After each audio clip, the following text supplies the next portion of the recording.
अभिनेता सौरभ चौघुले आणि अभिनेत्री योगिता चव्हाण जीव माझा गुंतला मालिकेतून घराघरात पोहोचले. मल्हार अंतरा ही जोडी प्रेक्षकांना भरपूर आवडली. तर नंतर ही जोडी खऱ्या आयुष्यात सुद्धा लग्नबंधनात अडकली.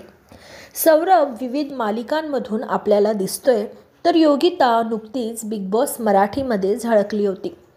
योगिता आणि सौरभ सोशल मीडियावर सुद्धा बरेच सक्रिय असतात आणि आपली रोखठोक मतं मांडत असतात. तर आता मात्र दोघांनी एका चित्रपटाचा पोस्टर शेअर केलाय.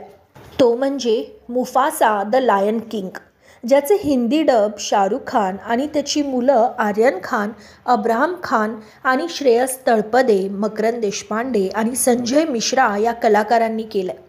परंतु शाहरुख खानच्या मुलांची नावं ठळक अक्षरात लिहिली आणि बाकी कलाकारांची नाही, यावर सौरभ आणि योगिताने आपला संताप व्यक्त केलाय. ते म्हणतात की शाहरुख खान समजू शकतो, पण आर्यन खान आणि अब्राहम खान यांचे नाव बोल्डमध्ये का? बाकी दिग्गज मकरंद देशपांडे, संजय मिश्रा, श्रेयस तळपदे यांचे नाव असं सेकंडरी लिहायचं किती चुकीचं आहे. नक्कीच या सगळ्यांचं फिल्म इंडस्ट्रीसाठीच योगदान अब्राहम खान आणि आर्यन खानपेक्षा जास्तच आहे. तर तुमचं यावर काय मत आहे कमेंटमध्ये नक्की सांगा. मराठी मनोरंजन विश्वातील अपडेट्ससाठी सबस्क्राईब करा कलाकट्टाला.